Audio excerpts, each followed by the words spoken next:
The summer I turned 17. The world cracked open like a storm-split oak, and Ethan Caldwell's shadow fell across my life again. We were just kids once, racing bikes down Maple Street, our laughter louder than the cicadas in the Georgia heat. Now, standing in the wreckage of my family's crumbling diner, I saw him for the first time. What does it mean to truly see someone you've known your whole life? I used to think Ethan was just the boy next door, all sharp edges and reckless grins, the kind of kid who'd climb a tree just to prove he could. But that summer, with the diner's neon sign flickering and my dad's debts piling up, Ethan wasn't just a memory anymore. He was a question I didn't know how to answer. I was wiping down the counter at Rosie's Diner, the place my parents poured their hearts into, when Ethan pushed through the door. The bell jingled, sharp and familiar, but his face was different, older, harder, like he'd carried something heavy for too long. "Hey, Jamie," he said, voice low, eyes catching mine for a second too long. I nodded, my throat tight, unsure why my pulse kicked up.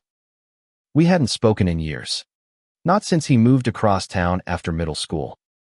Why was he here now, leaning against the counter like he belonged? What makes someone walk back into your life at the exact moment everything's falling apart? The diner was bleeding money. My dad was drinking again, and I was stuck holding it all together. Ethan didn't know any of fate, or maybe he did. He slid into a booth, ordered a coffee, and watched me like he was waiting for something. I didn't know then that his return wasn't just chance. It was the start of a storm. He came back the next day, and the day after. Each time, he'd sit in that same booth, nursing a coffee, asking questions that cut too close about my dad, about why I wasn't at college like everyone else from our class. "You're still here, Jamie," he said one night, his voice soft but piercing. "Why?" I wanted to snap back, to tell him he didn't get to ask that, not after years of silence. But something in his eyes stopped me, a flicker of something raw, something I didn't understand yet. What do you do when someone sees through the walls you've built? I'd spent years hiding my family's mess, hiding the part of me that didn't fit in our small town of Willow Creek. Ethan's questions weren't just about the diner or my plans. They were about me, and I wasn't ready for that. Not yet. By the fourth day, I was watching for him. I'd catch myself glancing at the door, my chest tight until that damn bell rang. He'd talk about nothing, old comics we used to trade, the time we stole apples from Mrs. Harper's tree, but it felt like everything. One night, he stayed past closing, helping me stack chairs. His arm brushed mine, and I froze. "You okay?" he asked, his voice barely a whisper. I nodded, but I wasn't. My heart was racing, and I didn't know why. What happens when a touch feels like a confession? I didn't have words for it then, but I felt it shift. The pull, the way his presence made the air heavier. Ethan wasn't just my childhood neighbor anymore. He was something else, something dangerous and alive, and I was terrified of what that meant. That night, as we locked up, he stopped under the diner's flickering sign. "Jamie," he said, his voice steady but his hands shaking. "There's something I need to tell you." The street was quiet, the stars sharp above us. I held my breath, waiting for words that would change everything. But before he could speak, a car screeched around the corner, headlights blinding us. A voice shouted my name, Dad, drunk and furious, stumbling toward us. Ethan stepped in front of me, his jaw tight. What does it mean to protect someone before you even know their truth? My dad's voice cut through the night like a blade, slurred and sharp. "Jamie, get away from him," he bellowed, swaying under the diner's neon glow. Ethan didn't flinch, his body a quiet wall between me and the chaos. Why does someone stand their ground when they could just walk away? I grabbed my dad's arm, pulling him toward the house behind the diner. "Go inside, Dad," I said, my voice low. trying to keep it steady. Ethan stayed silent, but his eyes followed me, steady and unyielding. I didn't look back, I couldn't. Not with my dad's anger burning a hole through the night. The next morning, Ethan was back, sitting in his booth like nothing had happened. But something had. I felt it in the way my hands shook as I poured his coffee, in the way his gaze lingered, heavy with questions he didn't ask. "You don't have to do this alone, Jamie," he said finally, his voice soft but firm. "What does it mean to offer help when you're not sure it's wanted?" I wanted to tell him to leave, to stop digging into my life, but the words wouldn't come. Instead, I told him about the diner, about the bills we couldn't pay, the bank breathing down our necks. He listened, his face unreadable, and when I finished, he leaned forward. "Let me help," he said. I laughed, bitter. "What? You got a secret fortune stashed away?" He didn't smile. "Not exactly. But I know people." "What do you trust when everything's falling apart?" Ethan's offer hung between us, vague and impossible. I didn't know what he meant, but the way he said it, like he'd already decided to fight for me, made my chest ache. I shook my head, told him to drop it. But he didn't. He kept coming back, day after day, his presence a quiet anchor in the storm of my life. One afternoon, he dragged me out of the diner, insisting I needed a break. We ended up at the old creek where we used to catch fireflies as kids. The water sparkled under the sun, and for a moment, I forgot the weight on my shoulders. Ethan tossed a stone into the creek, watching the ripples. "You ever think about leaving Willow Creek?" he asked. I shrugged. "Where would I go?" He looked at me, his eyes sharp. "Anywhere you want, Jamie."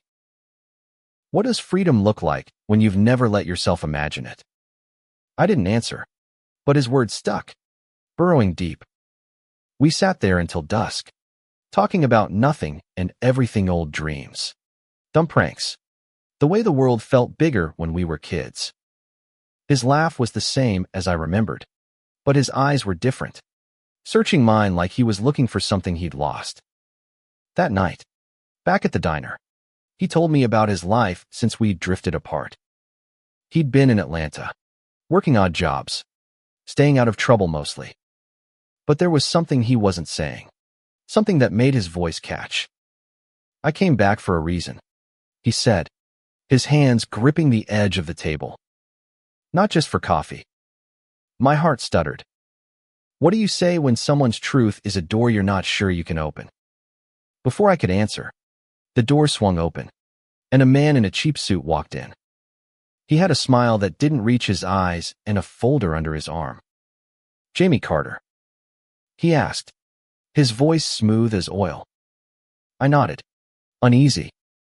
He slid the folder across the counter, eviction papers. The bank was done waiting. My stomach dropped, and Ethan's hand brushed mine, a fleeting touch that felt like a promise. "We'll figure this out," he whispered.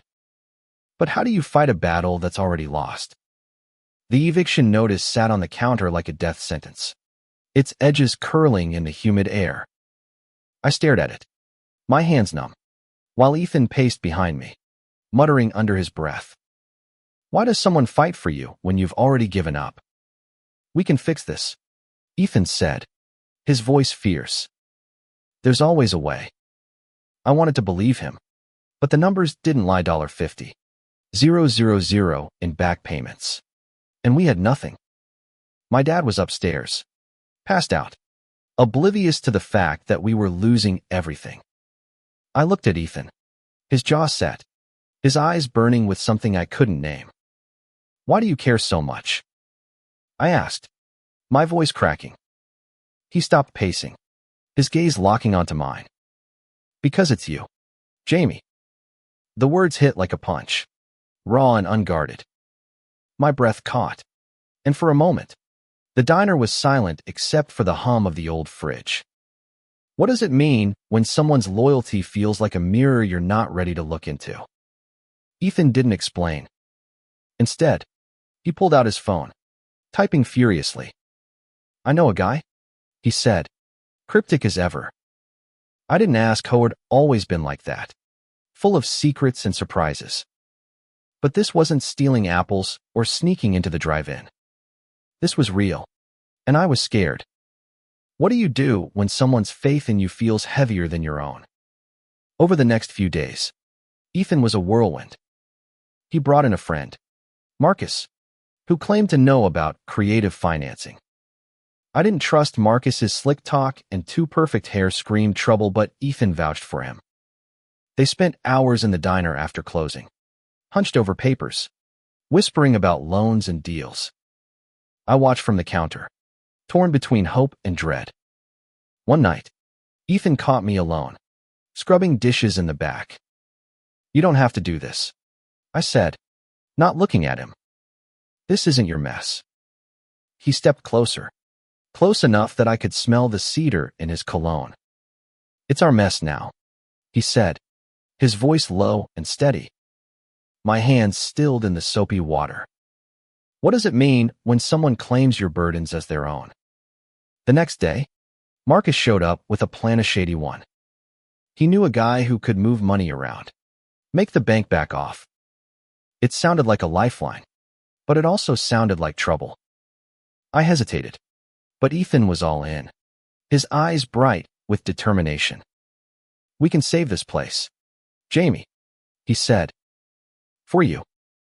For your mom." Her memory hung between us. Loved this diner, and losing it felt like losing her all over again. "What do you risk for the things you love?" I said yes, not because I trusted Marcus, but because I trusted Ethan. That night, we shook hands with Marcus under the diner's flickering sign, sealing a deal I didn't fully understand. Ethan's hand lingered on my shoulder, warm and steady. "We're in this together," he said. I nodded, but my stomach twisted. Something about Marcus's smile felt wrong. 2 days later, it all went to hell. Marcus vanished, and so did the money Ethan had scraped together from God knows where. The bank called, angrier than ever. I found Ethan outside, sitting on the curb, his head in his hands. "I screwed up," he said, his voice hollow. I wanted to yell, to blame him, but the look on his face stopped me. It wasn't just guilt, it was heartbreak. What do you do when someone's mistake hurts them more than it hurts you? Ethan's mistake was a gut punch, but his pain was worse. He sat on the curb, shoulders slumped, like the weight of the world had finally broken him. Why does seeing someone you care about hurt make you want to fix it, even when you're drowning too? I sat next to him, the pavement cold through my jeans. "We'll figure it out," I said, echoing his words from days before. He looked at me, his eyes red, and for the first time, I saw fear in him. "I thought I could save it," he whispered. "I thought I could save you." The words hung heavy, and my heart stumbled. What does it mean when someone's trying to save you from more than just a failing diner? We didn't talk about Marcus or the money. Instead, we walked to the creek again, the place where time seemed to pause.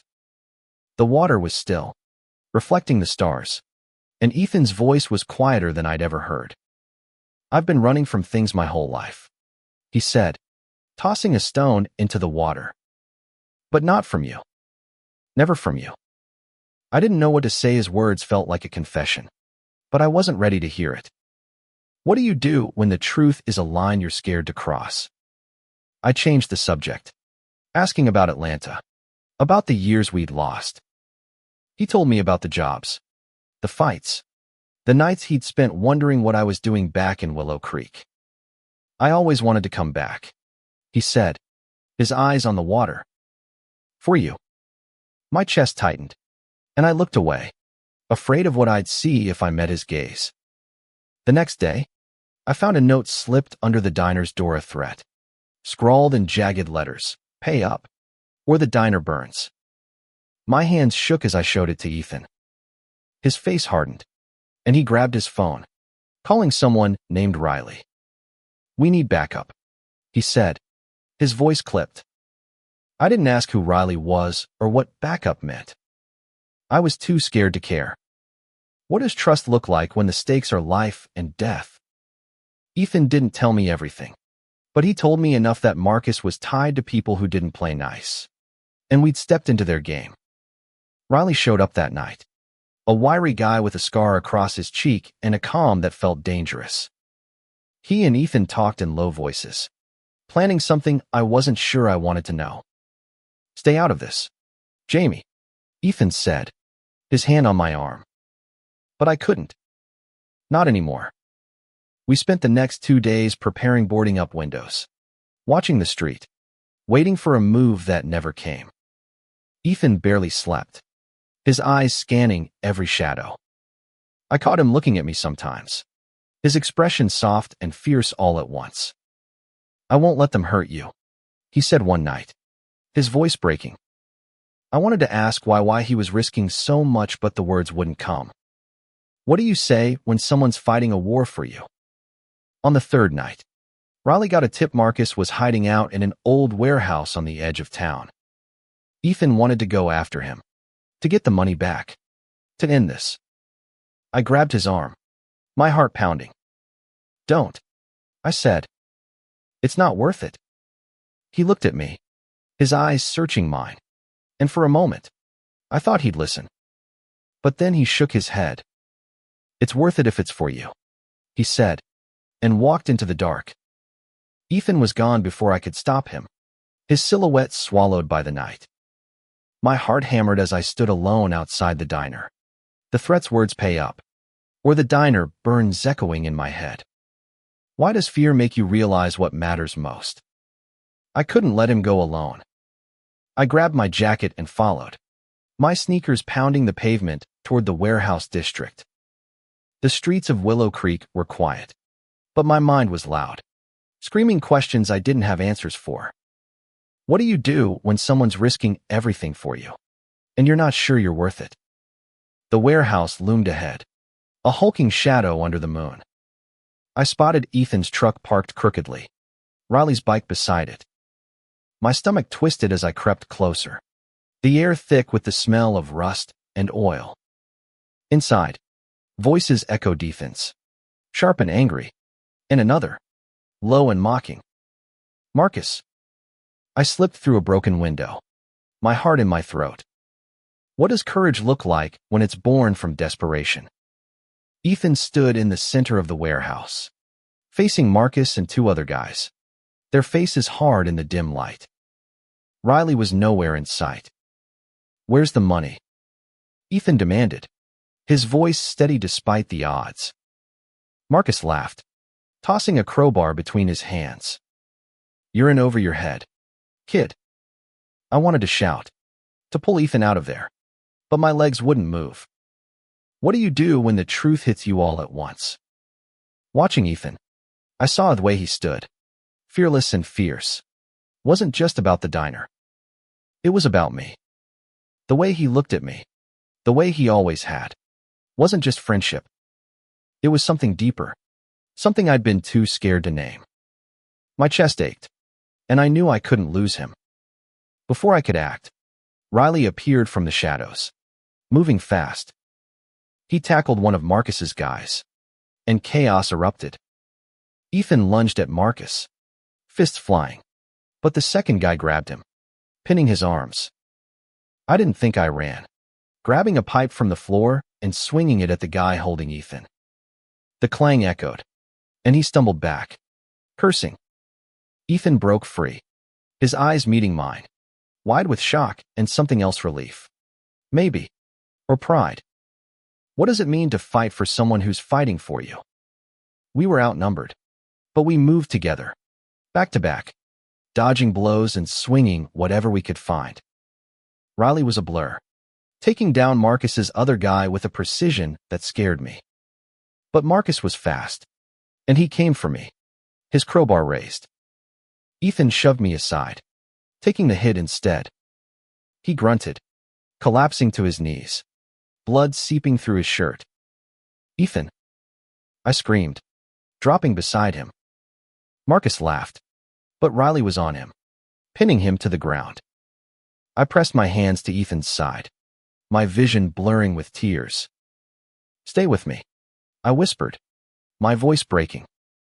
His hand found mine, squeezing weakly. "I'm okay," he said, but his face was pale. "What do you hold on to when everything's slipping away?" Riley called the cops, and soon the warehouse was filled with flashing lights. Marcus and his guys were cuffed, but I barely noticed. I stayed with Ethan, my hands shaking as paramedics worked on him.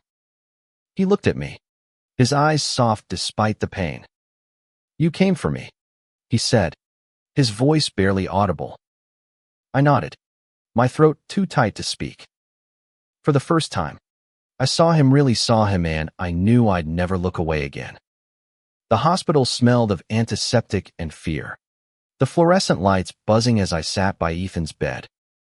His side was stitched, his face pale, but his hand was warm in mine. Why does it take nearly losing someone to see how much they mean to you? He woke up slowly, his eyes finding mine. "You're still here," he said, his voice rough but warm. I nodded, my throat tight. "I'm not going anywhere." The words felt like a vow, and his smile small, tired, but real made my chest ache. What does it mean to hold on to someone when the world tries to pull you apart? The cops had Marcus and his crew in custody, but the diner was still in trouble. The bank wasn't impressed by our heroics, they wanted their money. I told Ethan about it, expecting him to slump back, defeated. Instead, he sat up, wincing, and said, "We're not done yet." His determination was a fire I couldn't ignore. What do you do when someone's strength makes you want to be stronger? We spent the next days planning. Ethan still weak, but relentless. Riley helped, digging up dirt on the bank's shady practices. Turns out, they'd been strong-arming other small businesses in Willow Creek. Ethan's idea was bold: go public, rally the town, make the bank back off. I was skeptical. Willow Creek wasn't exactly progressive, but Ethan believed in it. In us. What does it mean to fight for something bigger than yourself? We printed flyers, posted on social media, called every neighbor we knew. The response was slow at first, but then people showed up, old customers, kids from school, even Mrs. Harper, who still hadn't forgiven us for those apples. They stood outside the diner, holding signs, chanting for fairness. Ethan stood beside me, his arm in a sling, his eyes bright with hope. One night, after a long day of protests, we sat on the diner's roof, the stars sprawling above us. "I didn't just come back for the diner," Ethan said, his voice low. "I came back for you, Jamie. I've always loved you." The words hit like a wave, washing away my fear.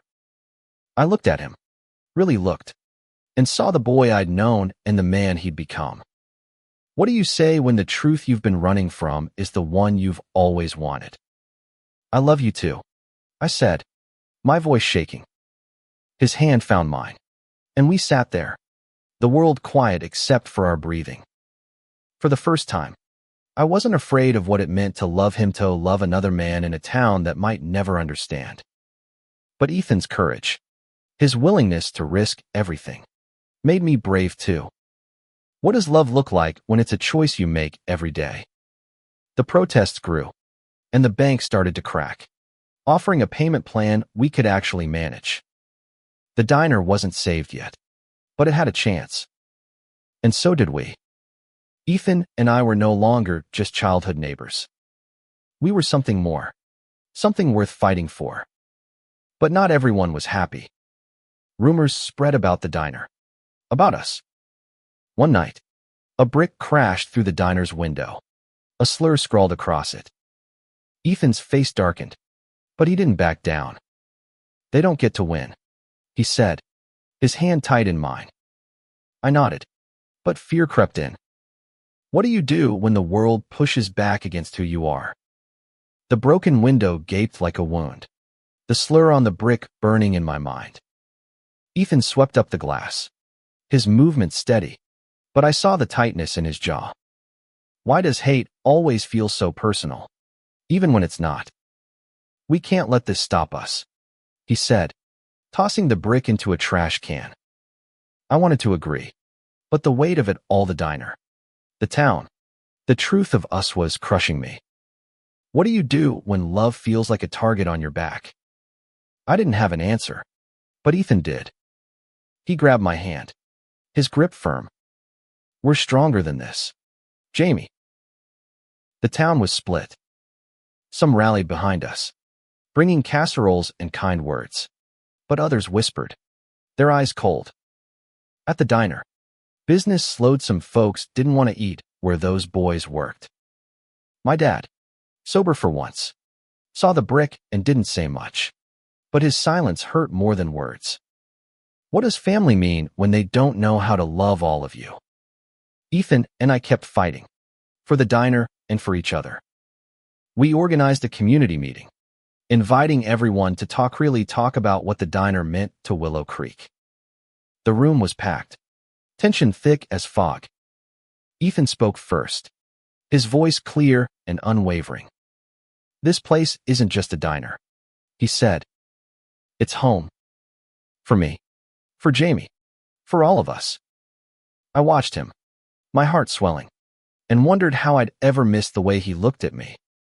What does it mean to stand up when you're terrified? I spoke next, my voice shaking at first. I told them about my mom, how she'd built this place with love, how losing it would break us. I didn't talk about Ethan and Minute directly, but I didn't hide it either. We're fighting for what's right, I said, for a place where everyone belongs. Some nodded, others looked away, but for the first time, I felt like I belonged too. The bank caved a week later, agreeing to a manageable loan restructure. The diner was safe for now. The town wasn't fully won over, but the protests had made waves, and more people came back, their smiles cautious but real. Ethan and I worked side by side, rebuilding what we could. One night, as we closed up, he kissed me under the neon sign, quick and soft, like a promise. My heart raced, but I wasn't afraid anymore. What does it mean to choose love over fear? We weren't naive. Willow Creek wouldn't change overnight. But we had each other, and that was enough. Ethan moved into the apartment above the diner, and we started fixing it up together, painting walls and dreaming of a future we could build. My dad came around, slowly, his gruff apologies a start. The town watched, some with warmth, others with judgment, but we kept going. One evening, as we sat on the roof again, Ethan handed me a sketch plan for a community space in the diner, a place for everyone, no matter who they were. This is us, he said, his eyes bright. This is what we're fighting for. I looked at him, at the boy who'd always been there, and I knew I'd fight for him too. What do you build when the world gives you a chance to start over? The diner's neon sign buzzed back to life, casting a warm glow over Maple Street. Ethan and I stood outside, paint splattered and tired, watching customers trickle in. Why does a victory feel like the start of something bigger? We'd saved the diner, but more than that, we'd found each other. The community space Ethan sketched was taking shape: tables for open mic nights, walls for local art, a corner for kids to read. It was a dream we hadn't dared to dream before, born from the fight we'd won together. What does it mean to build a home not just for yourself, but for everyone? The town was still learning to see us really see us. Some folks came around, their smiles genuine, while others kept their distance. My dad started helping out more, his hands steadier, his eyes softer when he looked at Ethan and me. It wasn't perfect, but it was progress. What do you hold on to when the world starts to shift? One night, we hosted the first open mic, the diner packed with faces old and new. Ethan took the stage, his guitar slung low, and played a song he'd written about Willow Creek, about love, about fighting for what matters. His voice was raw, his eyes locked on mine, and I felt the weight of every moment that brought us here. When he finished, the room erupted, and I clapped until my hands hurt. What does it mean to love someone who makes you believe in more? After, we cleaned up together, the diner quiet except for our laughter. Ethan pulled me close, his forehead against mine. We did it, he whispered. I nodded, my heart full. We weren't just childhood neighbors anymore. We were partners, in every sense, building a life in a town that was learning to grow with us. The next morning, a kid from our old school stopped by, nervous but determined. I heard about you guys, he said, his voice low. I think I might be like you. Ethan and I exchanged a glance, and I saw the same resolve in his eyes that I felt in my chest. We sat with the kid, listened, and told him he wasn't alone. What does it mean to be a light for someone else's path?